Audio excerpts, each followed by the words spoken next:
Well, morning, fellow zombies. Are we alive yet? Are we awake yet? I am not alive. I'm not awake. I'm not here. I'm a filament of your imagination. Yes, I am sleep deprived, emotionally screwed up. It's your zombie out here. We were John C. of Rosamond, California. Rrrr. Anyway, past few days, actually, past month or two, we've had some fires out here in our town, Rosamond. Got a firebug.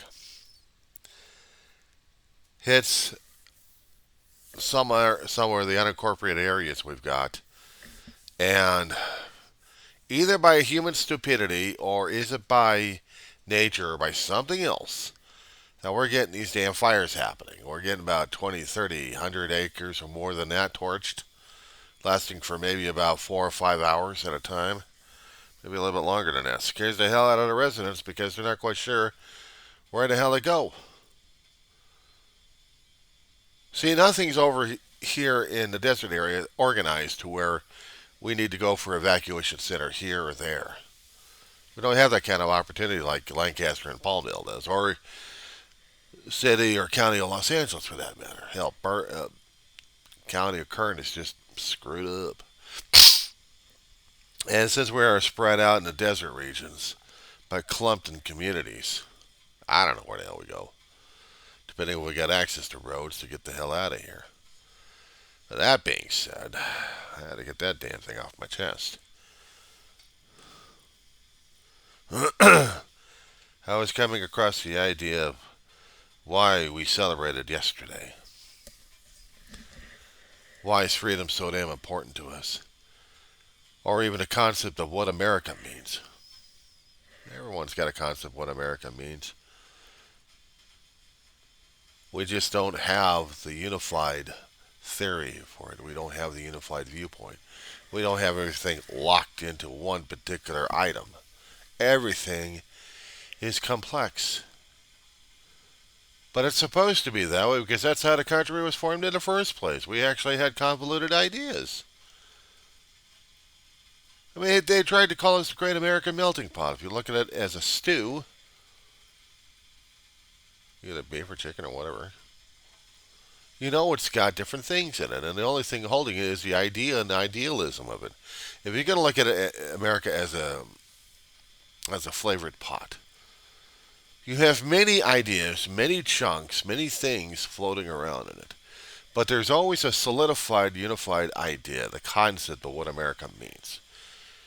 And what it tastes like going down our throats, digested in our stomach.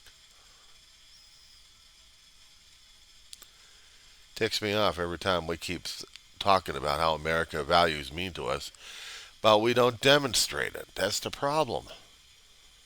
We don't. And for me, what's more fundamental than the First Amendment? I mean, some people go for the due process, and others want the freedom of shooting people or shooting things, period, because they like guns. I'm not for that. I like shooting off the mouth better. At least that way, I know what I'm standing for. The freedom to ability to shoot off your mouth, but there's always a problem with the damn thing. You're not guaranteed absolute. They never did say that in the Constitution, and never been alluded to in our court systems throughout 240 some odd years we've been in existence. Nobody's been able to verify, nail down, clarify, specify exactly what our rights are. The judicial system does a judicial process. They interpret the Constitution, how it's being applied towards certain cases that are coming up towards them. Whether or not if it falls within the boundaries of the document that we have, or is the spirit of it going to be against it or for it? And sometimes when we have personality conflicts and we have our own biases, sometimes shit's going to be almost all the time these days. Because we're experiencing it all across the board in the judicial system.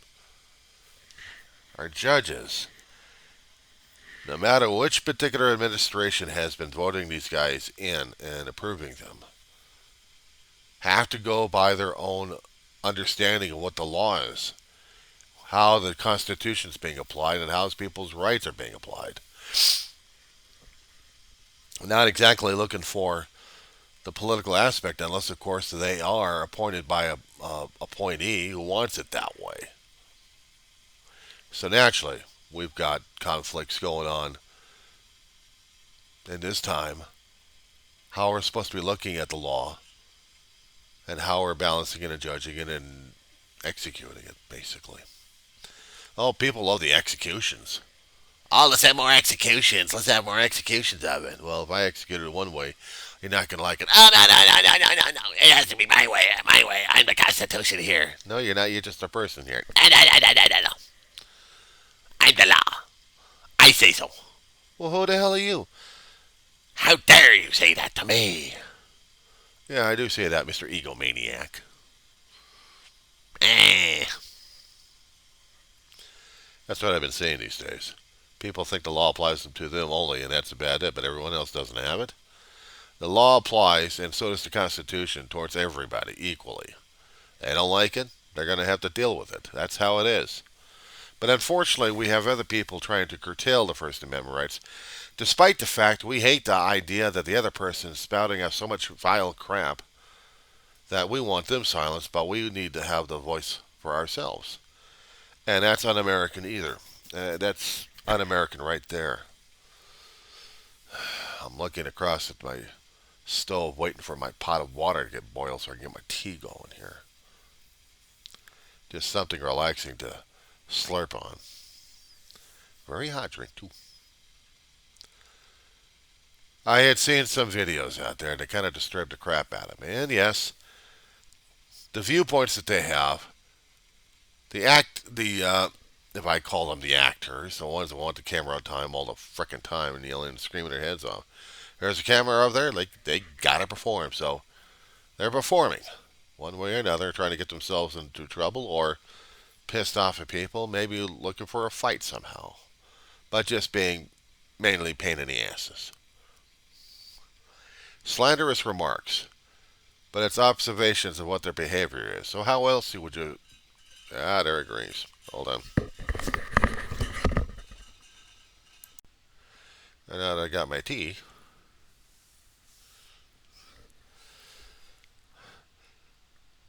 I'm really, really trying to analyze this. I'm really trying to understand why. I'm trying to ask myself these questions. Why does this bother me at 12 midnight or 1:10 in the morning? I wasn't woken up to it. I'd just go onto YouTube, and I'd seen some people back in New York over at Trump Towers acting like complete idiots, yelling and screaming, and they want to put out a flag supporting Donald Trump. And then the police come and say, no, you can't do that. And yet people are yelling and screaming their heads off, vile, villageral things. Now, when it comes down for the First Amendment rights, we have limited rights, actually. They're not absolute. They are not 100%. Not one of them. They all can be interpreted one way or another. Our judicial review, when it comes down for court cases going through the Supreme Court, usually makes sure that we're going to either have our rights one way or another, but and how it's going to be enacted is a different story altogether. We've got court cases threatening to go through to the Supreme Court that have not been appealed, gone through its own process through the states, until finally landing into the Supreme Court, unless we're talking about an emergency injunction here, or maybe an emergency court ruling for something vital, such as trying to preserve a guy's life if he's going to get executed, trying to get a stay of execution. And the thing of it is, you're trying to balance out the federal versus the state on this one, aren't you? You really are. You're trying to understand this stuff, aren't you? How is it different between the state and federal? Because it's in the Constitution, implied powers. The federal only goes so far. Federal covers the entire 50 states. we do commerce. We do negotiations with other countries. We declare war. We make money. We do trades. We also handle immigration. Ah, but some of this stuff can be handled by the states, could they not? Well, interstate transportation, that's a problem right there because that's commerce. Coming from one state to another state, it's not like going from one country to another. No, because we're transporting goods from one place to another place to another place, and we have to have regulations for it. The driver's regulations, cargo regulations, vehicle regulations. I mean, there's got to be regulations of governing actions and decisions on how to move commerce from one place to another place to another place. That even also affects buses and trains. So having this concept in mind, and it's kind of hard for people to understand that one, isn't it? Because they think that things from the state are not subject to federal or vice versa. Even in our politically charged environment, we're arguing over that one. We are constantly arguing on that one. And we are trying to say that no, this doesn't apply, no, that doesn't apply. My rights don't include that kind of situation. How dare you? I'm being charged by the state, and yet the federal court cannot do anything for me. Yeah, raising up the old Trump face on this one here. We had a trial. Someone was convicted. They were convicted because they made crimes in a state. It's not federal. They were state crimes. They were state charges because of state rules. Now, had they been federal, that's one thing. But they were the state. They were out of the federal area because there was no federal laws being broken at the time, but only state rules and regulations being broken. It may have been maybe one way or another connected federally, but the way the court cases were run and the way they were interpreted by state laws, it was handled by the state. But we still have federal people saying, no, no, no, it's got to be federal. We got to do this. We got to protect the guy. We got to protect that guy. And because it's political at this point over here, they're going to make this into a kangaroo. Actually, they've already made it into a worse circus and kangaroo court than anything else. Simply put, they got that much loyalty for a schmuck who wants to destroy America one way or another. Put up his own version of it and thinks that's going to be acceptable for everybody. Made all these promises the last time he was president, but the problem was he didn't carry through. And we had a lot more damage happening during those days. Prior to that, well, we still had damage happening, but not as much political intrigue. Actually, I'll take that back. We did have it for about 20 years prior to that. So now we got an entire political party is going to have to re-examine itself whether or not it actually wants to be a cult or not. But I'm going to get back to the First Amendment at this point over here. Even though people don't like the Constitution as much, they better, because it's the only one that's protecting their lives and their livelihood and everything else they've got. We drafted the Constitution because we needed a documentation to prove that we were a country, that we were for law and orders, for law and order, period. Rules and regulations to govern our lives. We didn't want any outside foreign interference. Well, in this century, we got plenty of it. We got plenty of it. The First Amendment, to a point, guarantees us just enough freedom for us not to piss people off enough. Meaning, if I was going to go outside with a flag, would they respond to it or not? Or if I go outside with my made-up sign saying this is a sign and going outside, would they respond to it? I'm going out on a private property here and show that. I'll probably get some weird-ass reactions to it. But do I have the right to do so? I got a right to say whatever I want, but within limits. Now, what happens if I put something derogatory in the damn thing? I mean, I could put derogatory stuff out there. Now, is that going to be freedom of speech or not? To a point, it is protected unless I'm going to be starting attacking specifics. Let's say, for example, that I say this is a sign and you're too stupid to read this. Say that for example. Now, let's just say if I put this stupid sign out, how would people react to that? This is a sign and you're too stupid to read it. I could put another smart-ass remark in there saying, let alone react to it. Either I'll get a little bit of like a flaw or I'll get some violence on this one.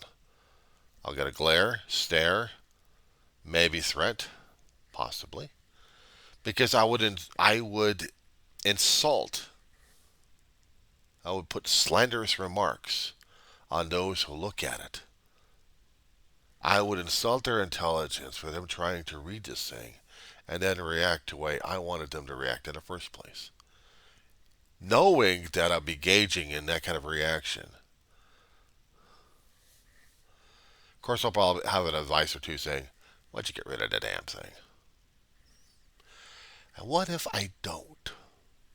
Line crossed. Test put out. Now, yeah, I could probably tell them that I am testing people's reactions at this point. I'm doing like kind of a weird sociology experiment here on how people would react to a sign that would insult their intelligence. How would you react to this sign if I wrote this on here? I'd probably write it right in front of them anyway. Engage the reaction that way. 50-50, right? Either it's going to be positive or negative at that point. I could probably put it up front saying, this is a sociology. How would you feel if I put this on here? They'd probably ask me, what's the point? Because I'm trying to make a point. Not that I'm trying to prove that you guys are or are not stupid.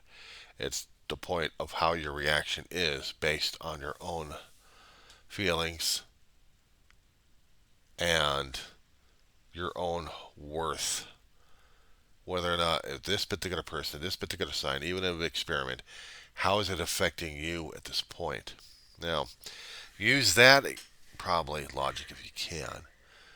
To where we have the maggots in front of Trump Tower screaming and yelling their heads off, hoping to invoke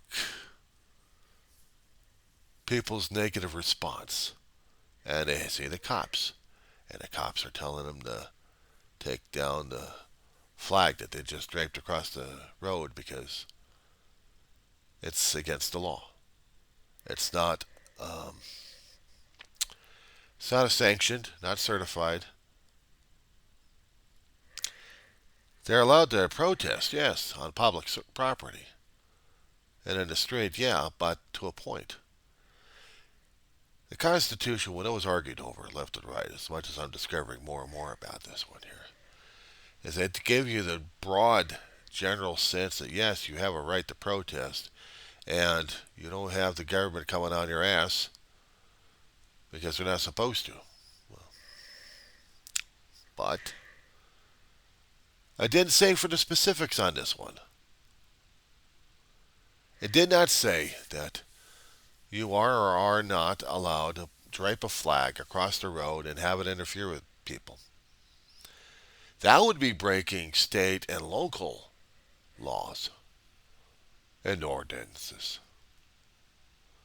You have the right to protest, yes. You have the right to say your piece and not have the government coming on your ass. But the problem is, it's the local stuff that you got to worry about. So why does the local take more precedent? Because I don't want to control the real thing here. You have the right to say it, but you can't interfere with anybody else for that matter. But you're going to be saying a hell of a lot of vitriol out there. Yeah. And the thing is, what you're doing is your own social experiment to see how many people are going to be pissed off at you enough to take a swing.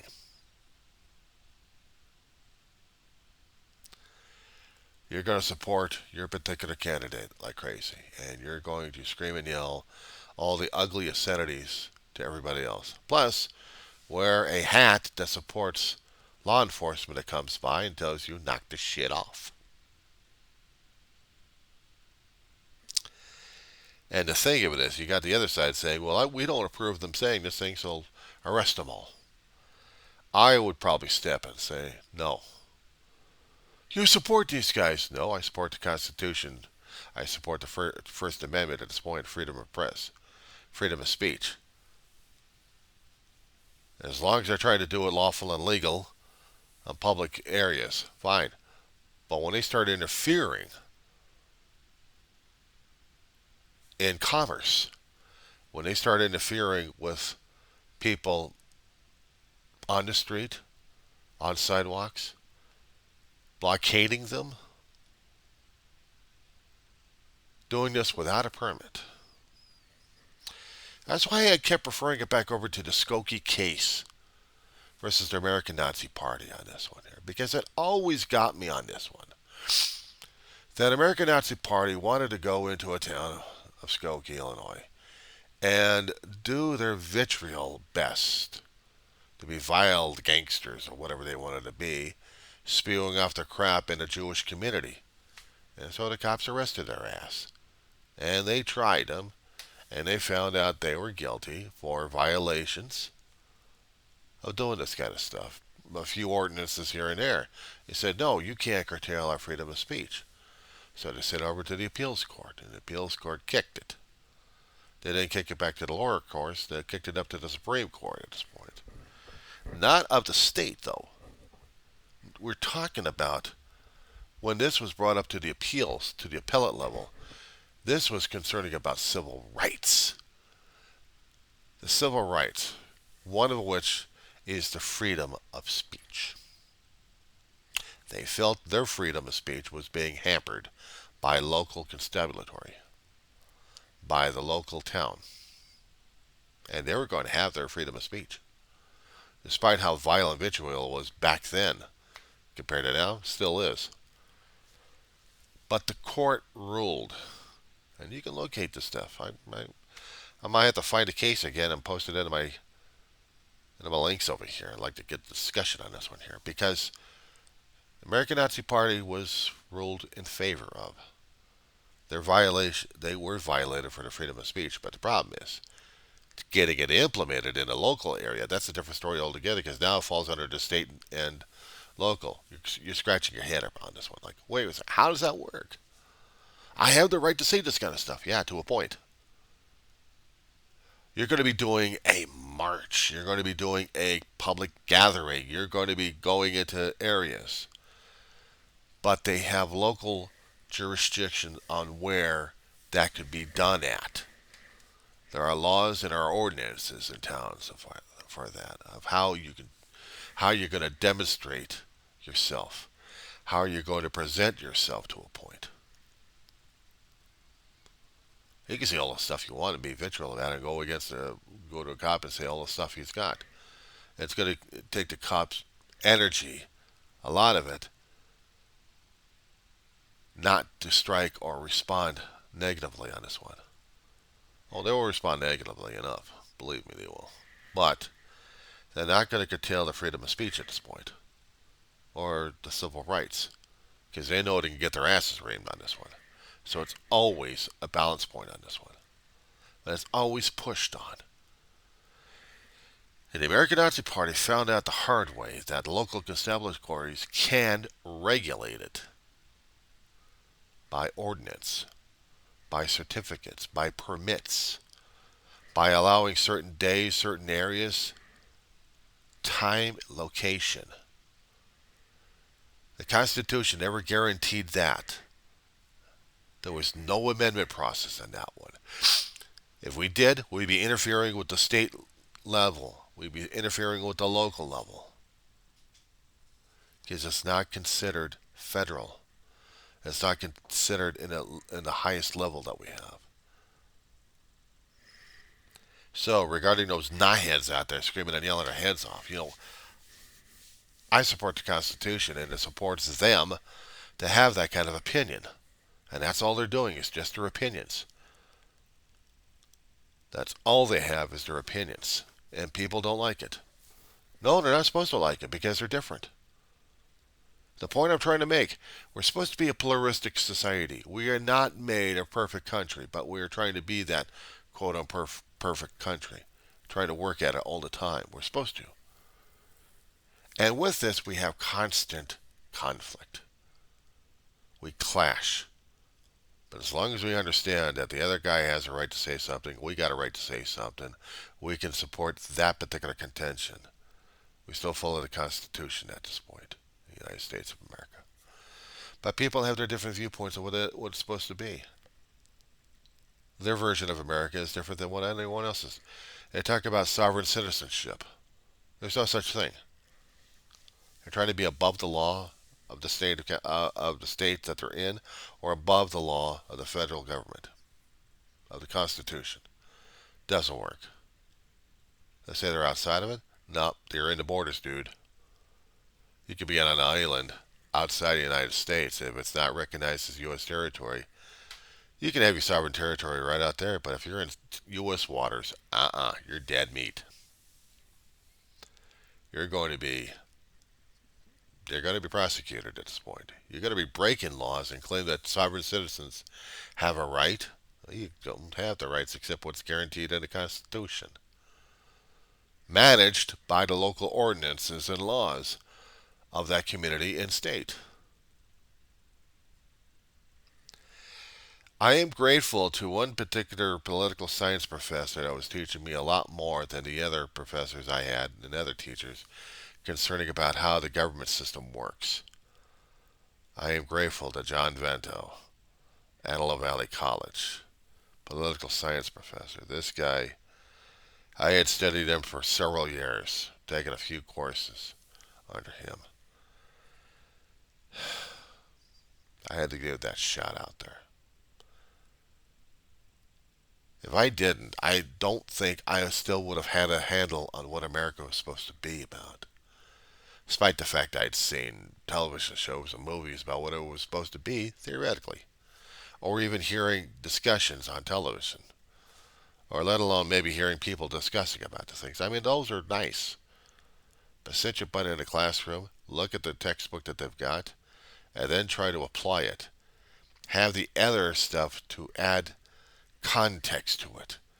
Basically, history courses on how this is possible, how this came to be, and why. That's why I kept taking all those courses over at Antelope Valley College into history and political science, because I wanted to get a more balanced look at things. I wanted to ask questions more. English literature may be fine for me at one time, a long time ago, but I think I may move it over to history or political science next term and see how many classes I still need to get for the graduate. Once I graduate, maybe I'll go back in a higher level at the point. Because I think it's worthwhile to study this stuff. I may not be legally material, and I'm definitely not remembering court cases enough on that one.